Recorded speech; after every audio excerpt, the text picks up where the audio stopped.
Às vezes eu fico pensando que a gente convive com tantas pessoas, família, amigos, vizinhos, e muitas vezes a gente não tem ideia do que se passa na cabeça dessas pessoas.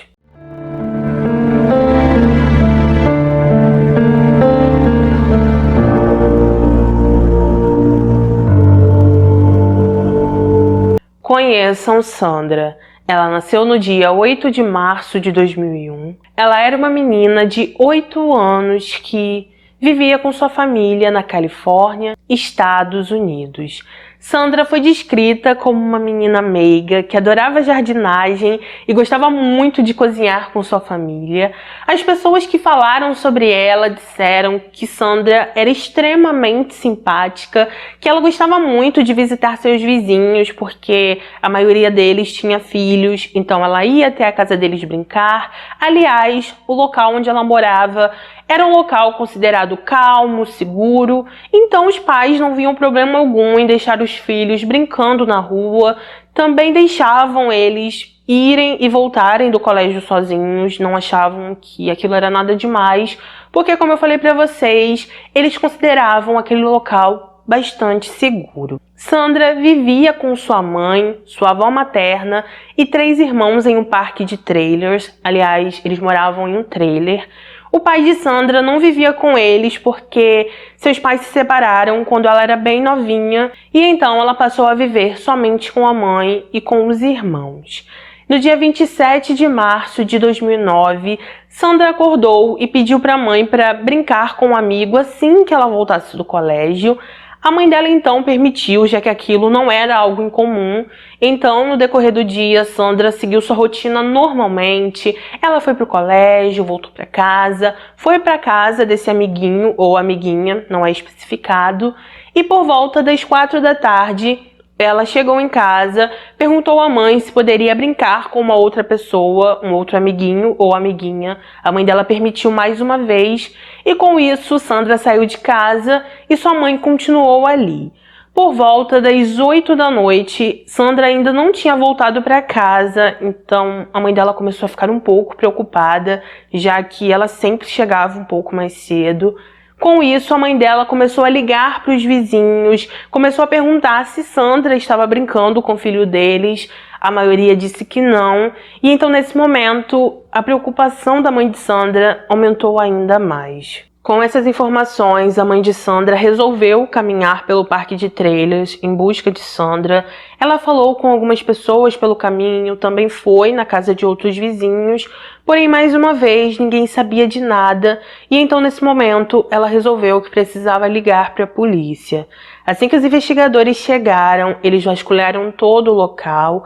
A família da menina passou detalhes sobre suas roupas, características físicas e disseram os locais que ela costumava ir. As autoridades usaram cães farejadores, equipes de hipismo para fazer buscas a cavalo, viaturas, quadriciclos, sensores de calor e até um helicóptero de buscas. As estradas também foram bloqueadas, os carros que passavam eram todos parados para que fossem checados, pois o esforço para encontrar Sandra estava sendo enorme e todo mundo queria saber onde ela estava. Os investigadores então começaram a trabalhar na hipótese de que alguém teria a levado e o principal suspeito foi o pai de Sandra. Ele foi o principal suspeito porque ele estava com a pensão em atraso. Acredito que ele e sua ex-esposa estavam com alguns problemas por causa disso.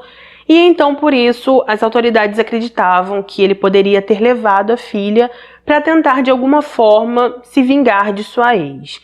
Apesar de tudo isso, a mãe de Sandra não acreditava que o ex-marido pudesse fazer qualquer coisa assim. Ela falou que ele jamais faria algo a Sandra, pois, de acordo com ela o conhecia bem e tinha certeza de que esse não era o perfil dele.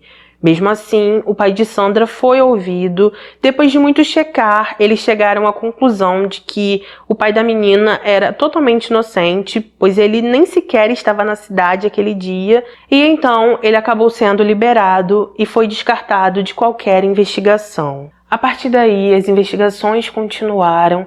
Os policiais descobriram que a família de Sandra tinha colocado uma câmera de segurança que pegava uma parte da rua. Os investigadores então olharam as gravações para ver se encontravam algo. E ao olhar essas gravações, tem um momento entre as 4h30 às 5 horas da tarde, em que Sandra aparece caminhando, ela parece animada, saltitando. De repente, ela começa a andar um pouco devagar, olha fixamente para um lugar e caminha até ele. Parece que ela está indo até uma pessoa, mas essa pessoa não aparece nas gravações.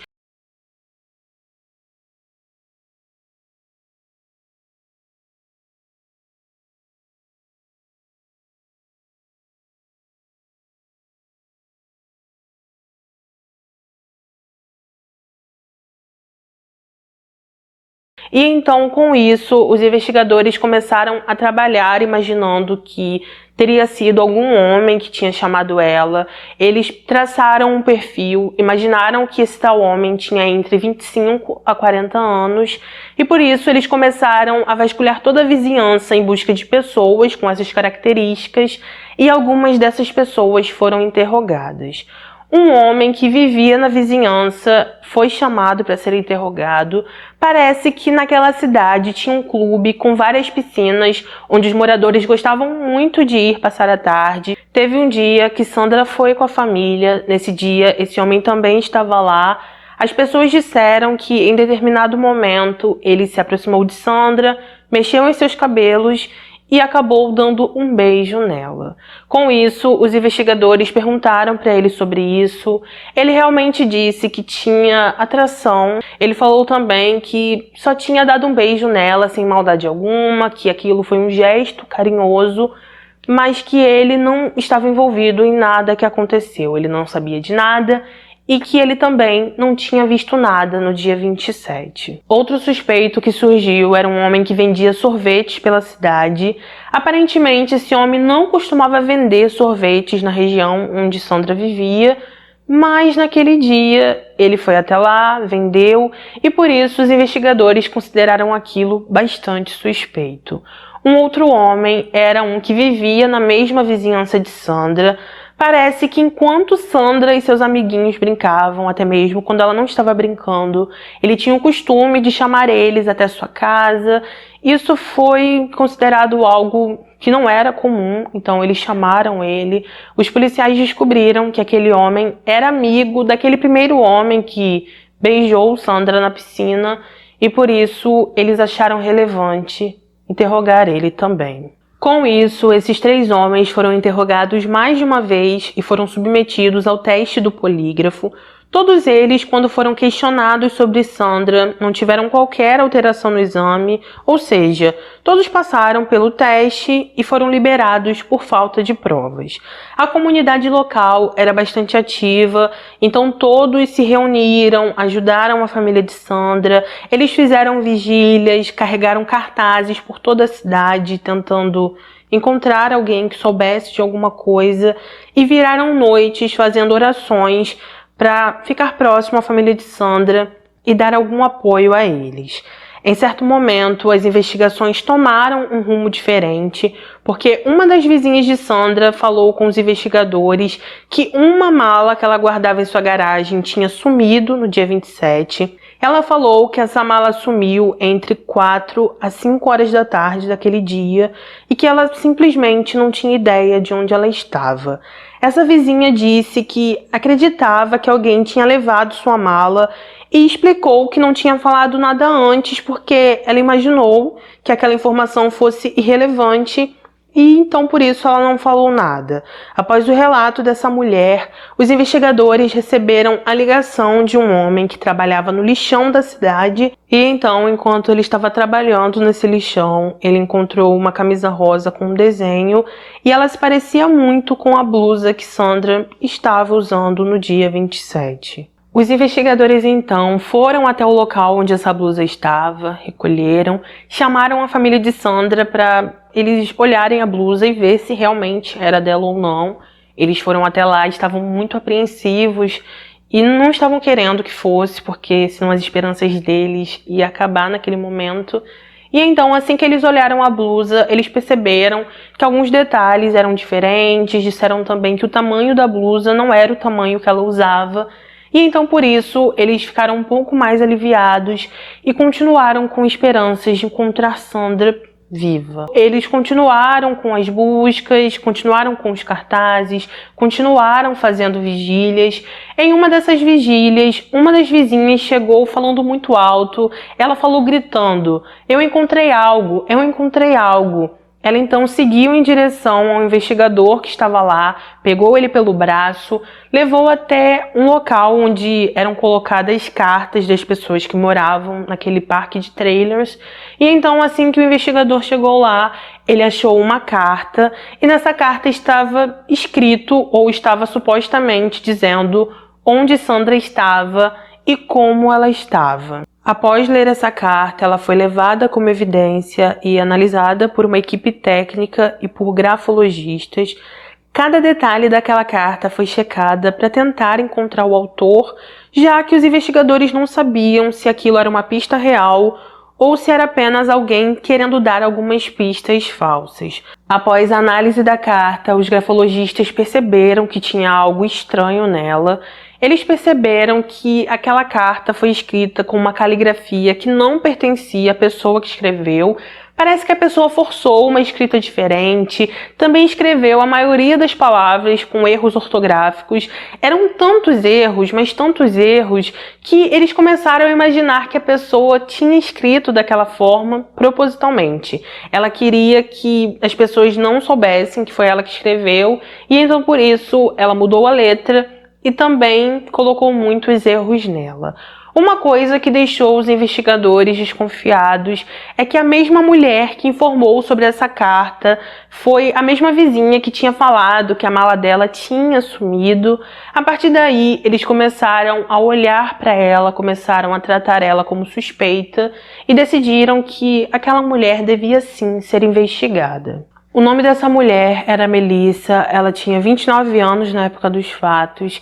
Melissa era vizinha de Sandra e de sua família.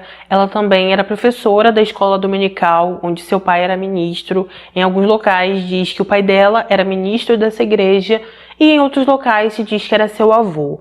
Melissa também tinha uma filha de 5 anos que era amiga de Sandra. Elas constantemente brincavam juntas e ela era conhecida da família sim. Devido às suspeitas, os investigadores decidiram periciar o carro de Melissa. Quando eles estavam analisando esse carro, eles encontraram um pedaço de papel. Nesse pedaço de papel, parece que ela tinha escrito algumas palavras soltas. Essas palavras também estavam riscadas e através dessas palavras, eles perceberam que muitas das palavras que estavam nesse papel também estavam na carta que os investigadores encontraram através dela. Eles então decidiram olhar a casa de Melissa. Ao vasculhar a casa dela, eles encontraram em uma cômoda que ficava ao lado da cama dela um caderno que tinha o mesmo papel que foi usado para escrever a carta que eles receberam. E então, a partir daí, eles perceberam que foi ela quem escreveu aquela carta. Na época, eles não sabiam se ela tinha feito isso para despistar os investigadores ou apenas por uma brincadeira de mau gosto e para atrapalhar as investigações. Por causa de todas essas dúvidas, os investigadores decidiram iniciar as buscas no lago que foi indicado na carta, porque naquela carta estava dizendo que tinha algo nesse lago, mas eles não deram importância no início, e nesse momento eles decidiram ir até lá.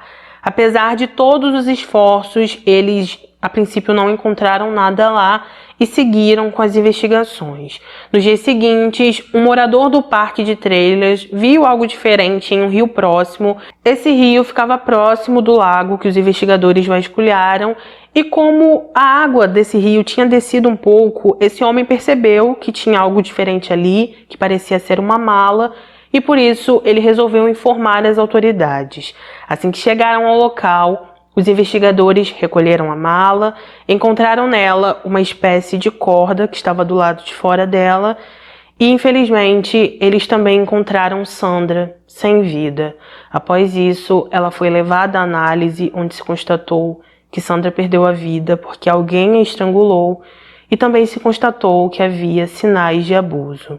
A partir daí, todo o foco da investigação se voltou para Melissa, já que os profissionais que fizeram toda a análise disseram que não havia sinais de que o que aconteceu com Sandra tinha sido feito por um homem e por isso ela acabou se tornando a principal pessoa de interesse.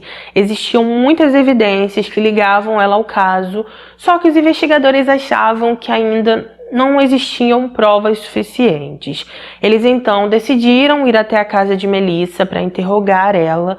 Quando chegaram à casa de Melissa, um de seus vizinhos disseram que ela não estava em casa, disse que ela estava em um hospital, porque na noite anterior, ou um dia antes, não sei dizer para vocês, ela tinha tentado algo contra ela e por isso ela acabou sendo levada para o hospital e conseguiu ficar bem. Como os investigadores não conseguiam interrogar ela naquele momento, eles resolveram ir até a igreja, onde ela era professora da escola dominical. Quando eles chegaram nesse local, eles olharam o ambiente que ela costumava ficar. Eles perceberam que na janela tinha uma persiana, que essa persiana estava sem aquela cordinha que a gente usa para puxar, sabe? E quando eles olharam a cordinha que tinha, o pedaço pelo menos que tinha ali, eles perceberam que era igual a que estava na mala que pertencia a Melissa. Ao olhar mais um pouco naquele local, os investigadores também encontraram um rolo de massa, aqueles rolos que a gente usa para abrir pizza, abrir massas em geral, e eles perceberam que aquele rolo estava com algumas manchas vermelhas e decidiram levar ele para análise. Os investigadores então decidiram grampear o telefone de Melissa sem ela saber. Assim que ela saiu do hospital, ela decidiu ligar para a mãe de Sandra. Quando elas começaram a conversar, ela perguntou se a mãe dela não deixaria a irmã mais velha de Sandra ir até sua casa brincar com sua filha. E então, nesse momento, quando os agentes escutaram aquilo, eles ficaram completamente perplexos com toda aquela situação. Eles não acreditavam no que ela estava pedindo para a mãe de Sandra. Eles começaram a imaginar o que ela poderia querer com aquilo, não sabiam o que ela poderia fazer. E por isso, eles decidiram ir imediatamente até a casa dela. Assim que chegaram ali, eles perceberam que a filha de Melissa não estava na casa, perceberam também que a irmã mais velha de Sandra não tinha ido até lá, e por isso eles se sentiram um pouco mais aliviados. Eles entenderam que Melissa estava mentindo para a mãe de Sandra, porque ela chamou a irmã mais velha de Sandra para ir até lá brincar com a filha dela, só que a filha dela não estava lá. Nesse momento, eles disseram que precisavam interrogar ela. Ela foi até a delegacia com eles. Assim que chegou ali, ela disse que tinha um álibi para o dia 27, falou que ficou o dia todo na igreja, que quase não saiu de lá. Só que o que ela não sabia é que uma testemunha tinha se apresentado para os policiais. Essa testemunha falou que viu Melissa próximo ao lago onde a mala foi encontrada. Falou que se aproximou dela porque achou que ela não estava bem, perguntou se ela estava precisando de alguma coisa. E então Melissa disse para essa pessoa que estava tudo bem e que só tinha parado ali para poder urinar. Essa testemunha ainda falou que o carro de Melissa estava próximo a ela, que o carro estava com as portas abertas e que depois disso ela deixou Melissa ali e continuou caminhando ou entrou em seu carro e continuou dirigindo. Quando foi confrontada por esse fato, Melissa percebeu que não ia adiantar continuar mentindo, decidiu confessar e começou a ficar bastante emocionada. Os investigadores falaram que quando ela chegou lá com eles, ela estava se comportando de uma maneira fria, seca, e que depois ela começou a ficar muito emocionada quando falou sobre isso. Melissa disse que não sabia por que tinha feito aquilo, que não tinha ideia como aconteceu, que foi tudo um acidente e que ela era inocente. Melissa falou que no dia 27 de tarde, Sandra estava brincando com sua filha de esconde-esconde. Ela falou que em determinado momento, Sandra decidiu se esconder na mala. Ela esqueceu que Sandra estava brincando com a filha, saiu de casa, foi para a igreja, voltou algumas horas depois e que quando ela chegou em casa, ela notou que tinha algo estranho, olhou a mala e então percebeu que Sandra não estava mais com vida. A partir desse momento, ela ficou com receio de que as pessoas imaginassem que foi ela, decidiu dirigir, foi até o lago e seguiu com seu plano. Após isso, ela voltou para casa como se nada tivesse acontecido e continuou vivendo sua vida normalmente. Os policiais não acreditaram nessa versão de Melissa. Eles disseram que era impossível isso ser verdade, porque através das análises se mostrou outra coisa totalmente diferente. Eles ainda disseram para Melissa que tinham encontrado aquele rolo de massa que eu informei para vocês, que eles encontraram esse rolo na igreja, e quando saiu a conclusão da análise, eles perceberam que existia sim, naquele rolo de massa, o DNA de Sandra. Melissa então foi presa, o histórico médico dela foi levantado para tentar entender o que se passava na cabeça dela. Eles verificaram que ela era bipolar, tinha transtorno de personalidade, indícios de esquizofrenia, entre muitas outras coisas. Eles também descobriram que ela utilizava alguns medicamentos tranquilizantes, e algo importante que eu esqueci de falar para vocês é que quando Sandra foi analisada, os profissionais encontraram indícios de que ela tomou algum medicamento e se descobriu posteriormente que esse medicamento era o mesmo que Melissa usava. Foi descoberto também que Melissa tinha antecedentes criminais por roubo e uma testemunha apareceu e contou para os investigadores que a filha dela costumava brincar com a filha de Melissa e que quando a filha dela voltava para casa, ela apresentava um comportamento diferente, parecia que ela tinha dificuldade na hora de falar. Porém, aquela vizinha na época jamais imaginou que Melissa tinha feito alguma coisa, ela nunca tinha suspeitado dela, porque ela era uma ótima vizinha e, além disso, era professora de sua igreja. O que os policiais acreditaram depois de todas as investigações é que durante a tarde Melissa chamou Sandra, ela então levou Sandra para a igreja onde tudo aconteceu. Às 6 horas da tarde, ela então dirigiu até o rio, onde Sandra foi encontrada, e depois voltou para casa e agiu de toda essa forma que eu relatei para vocês, fingindo que não sabia de nada, depois relatando o roubo de sua mala e depois fingindo que tinha encontrado a tal carta. Em 2010, Sandra foi julgada. Ela ia receber a pena capital, porém ela decidiu se confessar culpada para evitar isso. E durante o julgamento, ela ficou bastante emocionada, chorou e falou algumas palavras para a família de Sandra. Melissa disse: "Eu não deveria ter tirado ela de vocês. Devo uma explicação a vocês, mas ainda não consigo entender por que fiz o que fiz. Estou pedindo o seu perdão, Maria. Não consigo me imaginar perdoando alguém que fez algo contra minha filha, mas eu espero que um dia você possa me perdoar." Ao final de tudo, após todos serem ouvidos, Melissa foi sim considerada culpada e, devido ao acordo, ela recebeu perpétua, sem direito ao condicional. Ela nunca disse o porquê fez o que fez, diz que não sabe, diz que não tem ideia, e enfim, ela nunca deu um motivo para isso. Então é isso, gente. Esse foi o nosso caso de hoje. Todas as pessoas que moravam naquele local ficaram completamente abismadas quando descobriram que foi Melissa. A família dela no início também ficou ao lado dela. Não sei depois se eles ficaram, mas no início eles disseram que não acreditavam que ela tinha feito aquilo, até ela mesmo confessar, né? Como eu falei pra vocês lá no início do vídeo, é muito difícil porque a gente convive com tantas pessoas, algumas a gente até enxerga quem elas realmente são, mas tem outras que não dá, elas conseguem esconder muito bem, sabe? E é difícil pensar nisso. Coloca aqui nos comentários o que você achou sobre esse caso, se você já conhece ele ou não, coloca a sua opinião, que é muito importante pra mim e também me ajuda no engajamento. Não saia desse vídeo, por favor, sem deixar o seu like, é de graça, não custa nada. Compartilhe esse vídeo nas suas redes para que outras pessoas conheçam o meu trabalho. Me segue no Instagram, @marissa.neves, pra gente ficar um pouco mais próximo. Lá eu mostro um pouco do meu dia a dia, então sejam bem-vindos lá também. E lembrando que temos vídeos 3 vezes por semana e que aqui no canal é segunda, quarta e sexta na maioria das vezes, tá bom? Ativa o sininho para você ser notificado dos próximos vídeos. Vê se você ainda tá inscrito no canal, porque às vezes a plataforma desinscreve as pessoas. E se você não é inscrito, se inscreve, porque custa 0 centavos para isso, tá bom?